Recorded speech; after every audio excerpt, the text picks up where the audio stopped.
let's see. So 2 gremlins are no more. You have defeated them. But you know that there is a gremlin down there at the ribbon desk. I would like to add a little description to this gremlin over here at the ribbon desk, I said. So, the way this story explains it is that that these guys aren't really necessarily about combat or anything like that. They're just being mischievous. And so it's making mayhem and that sort of thing. So it's not like he would see even you fighting his friends and feel the need to join in.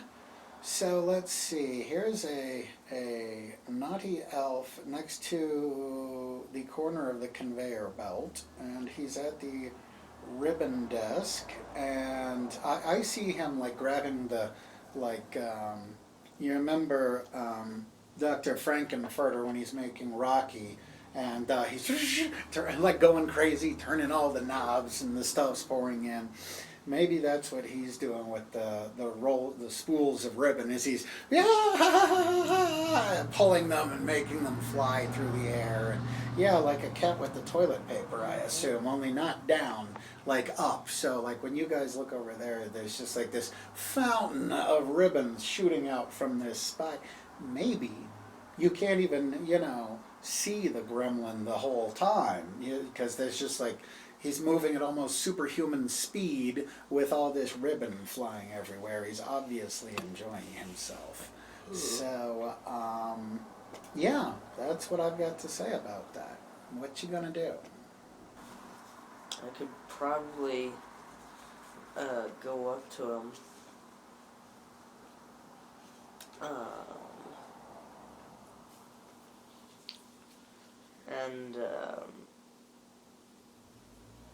And while he's distracted, I could put on the cozy red hat and put it on there, and then say, "Merry Christmas, elf." Interesting. Remind us, what does the hat do? Imbues the wearer with the warm spirit of gift giving. Oh, imbues. Yeah, imbues. Okay, so it imbues the wearer with the spirit of gift giving. Mm-hmm. Wow, that is a very good idea. That's a very good idea. All right, take a role play point. Why not? And throw me some nugs. Yeah. Good job, dude. All right, so he's standing there going crazy, throwing the ribbons. You just moved, didn't you? Yeah, I moved. And you moved 2 spaces? Uh-huh. So you sprinted or dove or something. Yes. And now he is directly in front of you, and you want to reach out and try to put a Santa hat on him. All right, well, I feel an opposed D20 coming on. So let's turn on the screen, and we will roll a D20 to see if you successfully get a hat onto the bad elf. I rolled oh no, it goes off the screen. I didn't know that could happen. A 10.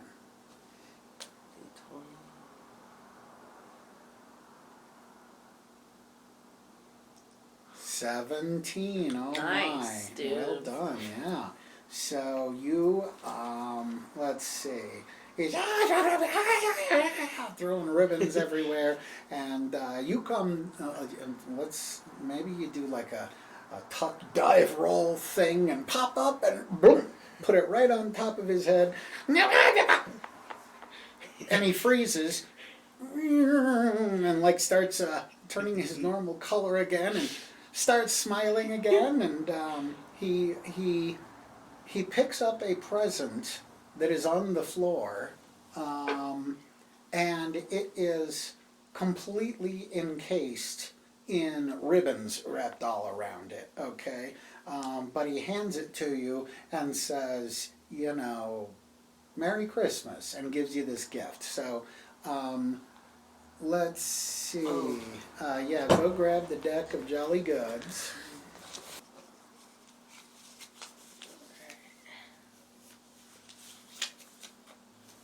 Alright, I got ugly sweater. Grants the wearer resistance to frost damage. Resistance to frost damage, okay. By the way, I didn't make it clear, but, you know, this is just our first couch co-op storytelling adventure. You guys will get to keep this stuff with your characters. But does he get to keep the hat since he put it on the elf? No, I would say the hat now belongs to the elf, so I would say you gave that up. It's unfortunate, but you're going to need to cough up that card. You can just chuck it on the table for now. Alright, let me get rid of this elf here. Oh, you know what, actually, the elf gives you the present and bounds away with glee and hops onto the conveyor belt and rides it whee all the way around the room, and heads out to the barn where everybody else has been heading whenever you cure them. So, okay, so Mom didn't even get a turn there, but what else? You guys are in the wrapping room still. Oh. Let's see, we surely need another, do we need another gremlin in here? Actually, no. We'll say that now, aside from the conveyor belt that's going by super fast, remember we said it was turned up to maximum. Aside from that, there is now no other sounds coming from this room. It was previously quite raucous. But you guys hear a lot of sounds coming from the next room. A lot of crazy, naughty elf sounds. So let me get us a picture of the, I guess that's the factory room. Okay, so everybody looking at the picture? Yep. All right.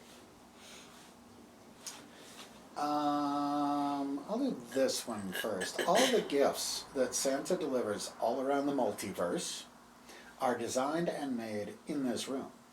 Also in the room is a drawing desk where toys are designed, a warming oven, and furnace.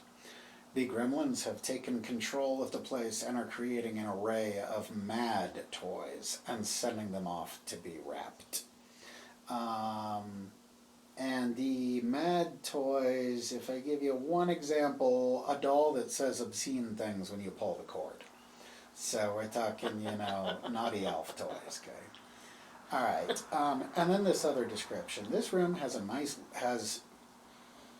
a typo. This room has nice large windows along the walls and big lamps dangling down from a tall ceiling, providing plenty of light. Taking center stage in the room are the working stations of the elves, colorful collections of machines and conveyor belts where toys are built. The oven and candy machines fill the room with sweet and minty scents.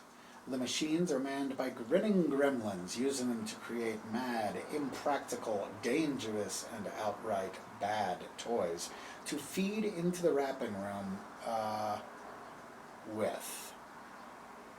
To feed into the wrapping room with. Alrighty then. There is also a big wooden door with a wooden sign that says Santa's Office. Now, we have an event here. There are Gremlin toy makers. There are, as I believe it already mentioned, 2 gremlins working on these mad toys with a manic intensity. When approached, they are reluctant to stop, are eager for more ideas on crazy toys, and I guess I wasn't supposed to read you that part. Oopsie. But fine, they're eager for more ideas on crazy toys. These gremlins, okay, I definitely should not read you that part. Okay. I need to place the 2 Gremlin toy makers on the map. Okay, so you guys see where the Gremlins are, right? Yeah. The naughty elves. So So there's nobody over by the candy station? apparently not. It does not tell me about any. So what I want to decide is what these guys are. I mean, we're told that they are designing wild toys. Maybe they're a workbenches. They're surrounded by some of these toys when you guys enter, and they are, yeah, going crazy, putting wild and weird stuff together, like the doll I mentioned. What would you guys like to do before they turn and see you and possibly do something? I would like to grab some candy canes and shove them in my pocket. Oh, there's candy canes there. Nice, okay. Well, it is on the picture. Yeah, I can only see so many things at a time, so. I mean, if somebody wanted to put their And screen up, lollipops. if somebody wanted to put their screen up there so that I can see the picture at all times, I'll that do would be it. great. Okay, now it makes So I'm sense. gonna grab some candy canes and lollipops and shove them in my pocket. All right. Here's what you can do. You can roll me a D6 to determine how many, I don't know, whichever one you want to do first, lollipops or candy canes. All right. All right, you can add 3 candy canes to your inventory and D6 lollipops. So that's how many were intact or fit in your pockets or something. I don't know. That's how many you were able to come up with. Okay. All right, well, you're both in the room.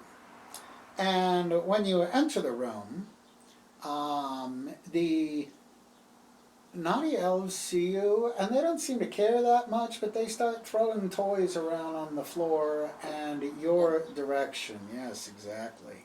Dodging. So, let's see. Yeah, we will say that the toys harmlessly fall about the floor and you don't get hit. You manage to evade without taking any damage or whatever. You might have got clunked by a alphabet block or two, you know. So let's see. Yeah, I will give you, well, yeah, I would allow you, instead of going one square at a time, I would allow you guys to poof onto the footbridge thing if you like. Okay. Yeah. Do you want to go first, Sigmund, or do you want me to? Yeah. Who would have led the way on the footbridge? I would assume he would have. Okay, okay. Alrighty. Actually, when you step off the footbridge,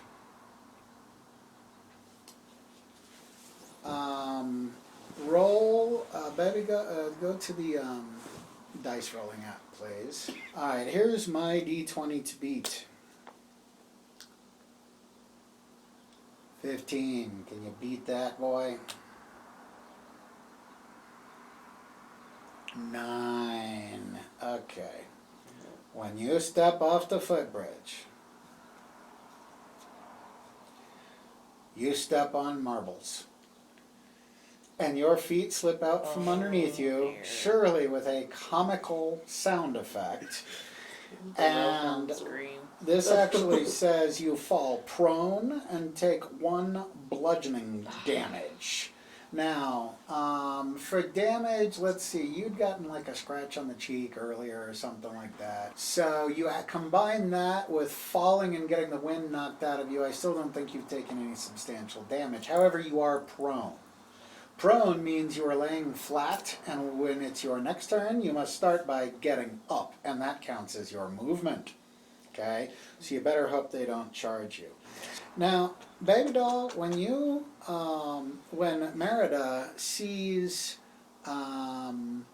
Sigmund, whoa, whoa, whoa, whoa, whoa, boom, on the ground, I don't know, maybe because if you go one space, you're still on the bridge. If you go two, you'll be standing on top of him, I guess. Or you could maybe succeed at a fancy, jump over the railings sort of a thing. Yeah, I'll ask him if he's okay and then laugh at him. Okay. Are you okay? Okay. Okay, yeah, I'll try to jump over the railing. So, oppose my D20.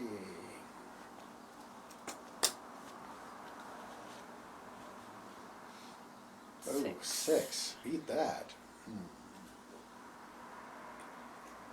8. Alrighty. So yes, you successfully get over there and land on that spot. And then you will roll an opposed D20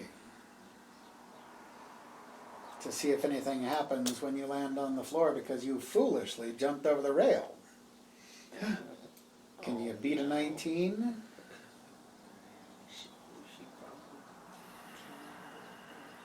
No. 4. Now I'm gonna laugh at her now. Oh yeah, what goes around comes around. Okay.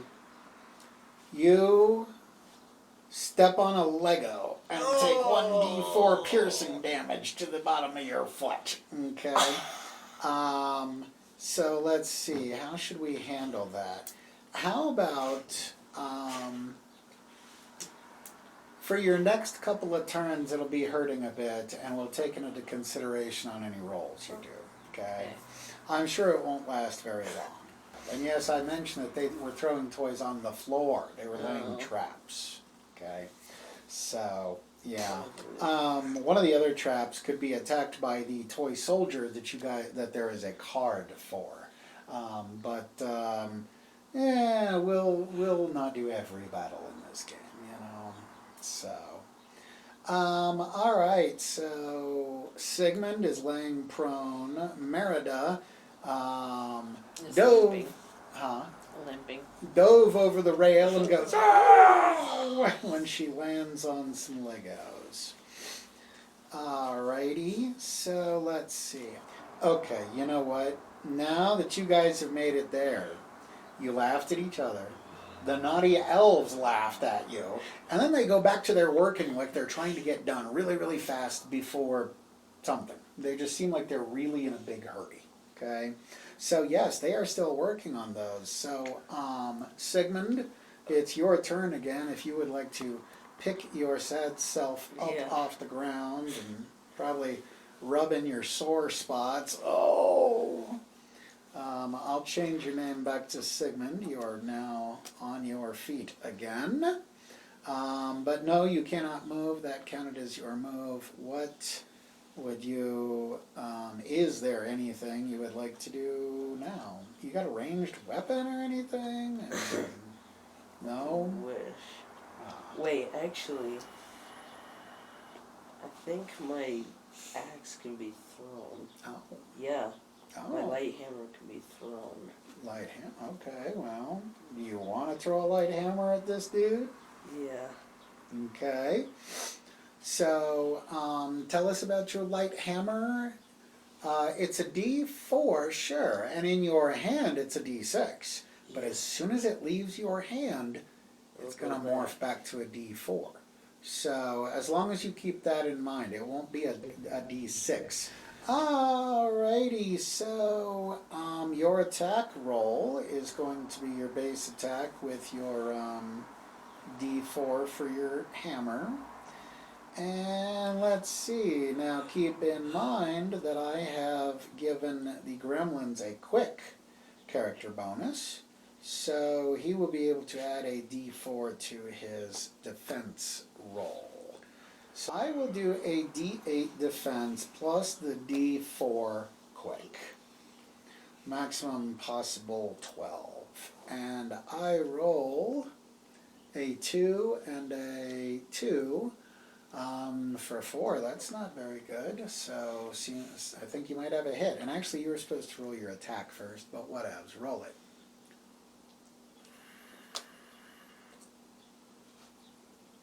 Uh-oh, a 3 and a 3 is 6. Okay, so let's see. That's a successful hit with an effect of 2. This guy is not looking. He's just working on his stuff. Oh, I've got it. You didn't hit the naughty elf. I don't care what the dice say. You hit the toy that he was building. So he's working on this. Suddenly this hammer and his whole toy blows up in front of him. And he looks over at you, and now he's angry. Okay? So, this gremlin You get. is going to come running at you. 1, 2, and he is going to attack with his claws. Okay? Let's see here. While they're doing that, I want to hang up the mistletoe above his head. Oh, okay. Well, let's give him his shot. Okay. Oh, okay. Let's give him his attack first. And then I think he might actually take some damage. So, his attack is going to be his base D8 plus the D4 for his claw. And he is quick-footed. That's what the character bonus is called. So I'm going to add a D4 for that, and boy, are you in trouble. He comes Big. running... Whoops. He comes running straight at you with his claws. Going like this. And that rolls out to a... Oh, boy. 9. 1 and 4 and 4 is 9. So, for your defense, you have your base defense and your armor, I would think.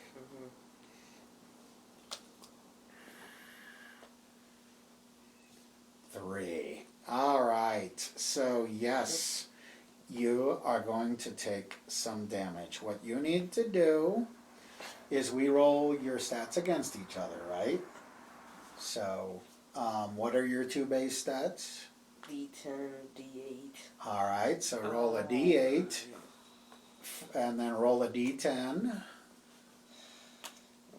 Actually, you can roll them together since they're 2 different dice. Alrighty, so an 8 and a 2. So your D10 is your attack. That means you need to rank down your attack to D8. So, let's see. He successfully got his attack in as Merida was writing Hanging herself. And you're going to just like hang the mistletoe above his head? Like with your hand? I mean, he's Yeah. busy attacking Yeah. Sigmund, so you could just hold it above his head. Yeah. But what does the item actually say?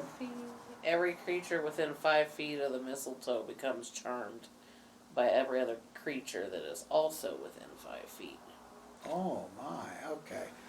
Okay, what do you think the effect would be when you hold this above his head?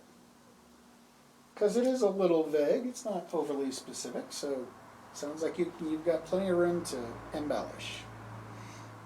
Well, I could say, and now you fight for me, and I hand him a lollipop so he can go give it to the other one. And so charmed means under your spell. Mm-hmm. Give this lollipop to your friend over there and wish him Merry Christmas. I like that. I'm not even sure we should do an opposed roll for it, but I feel like it would be only fair. No, you know what? Screw it. Let's just hand wave it. You managed to get the mistletoe above him. His eyes start doing a swirly thing like that. And he kind of just like pauses like this and puts his claws down. And you hand him a lollipop and tell him to go tell his friend Merry Christmas and give him a lollipop. So, he goes running over to his friend.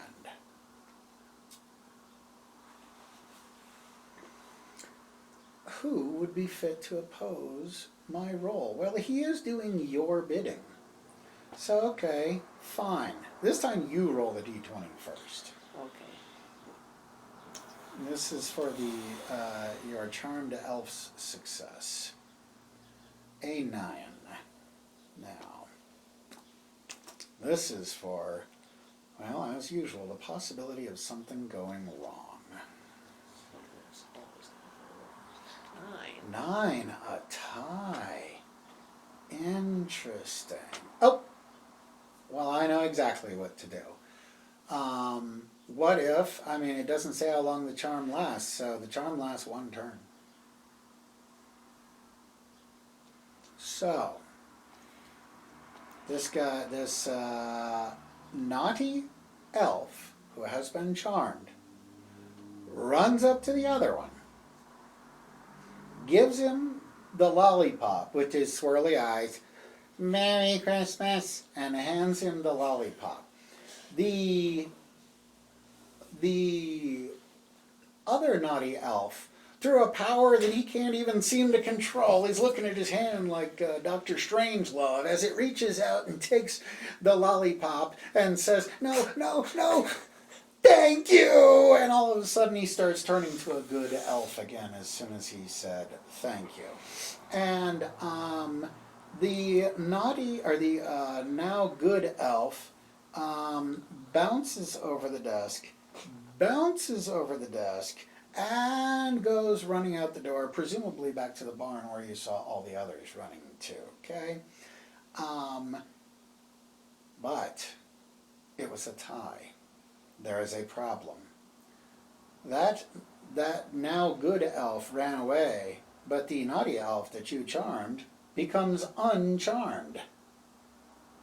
And he then turns to look at the person who just caused him to do something good when he is still a naughty elf. Since you did not show that elf Christmas spirit, he did not turn back into a good elf.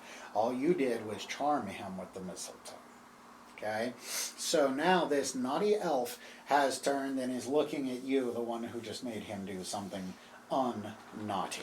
Mm-hmm. And I think that brings it back round to Sigmund. Well, before he moves, here, take this candy cane and give him a candy cane. Oh, yeah. Okay. And wish him Merry Christmas while you're at it. So you're going to give him a candy cane and wish him Merry Christmas? Yes. Okay. He's onto that trick. He just did that to somebody else. No. He knows better. So it not only didn't work, but he attacked, knocking the candy cane out of your hand. So I'm going to do the D8 base attack with the D4 claws, and I don't think that quick is going to apply here. So we'll roll that out, and I get a 2 and a 2 for 4. Now roll your defense. That's in the book, by the way. You guys just haven't bumped into it yet. You cannot do the same trick to anyone who witnessed you do the trick, even. So you klutzed into it in a way that it's not even written. If the other one had even seen you change him by giving him a lollipop, it would not have worked on the other one. So this, once again, worked out flawless. Like, oh, is that your defense roll? No. I'm about to roll it now. Oh. Oops.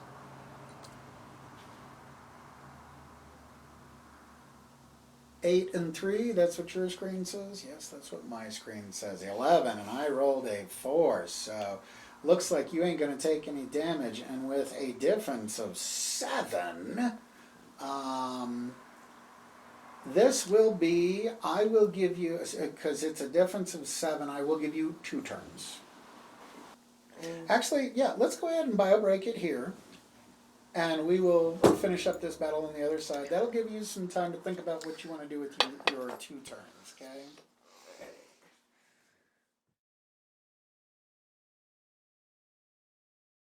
It's too bad you got charmed before Sigmund got, or, you know, if only you'd gotten Charmed him. Yes. If only you had charmed him before Sigmund took it.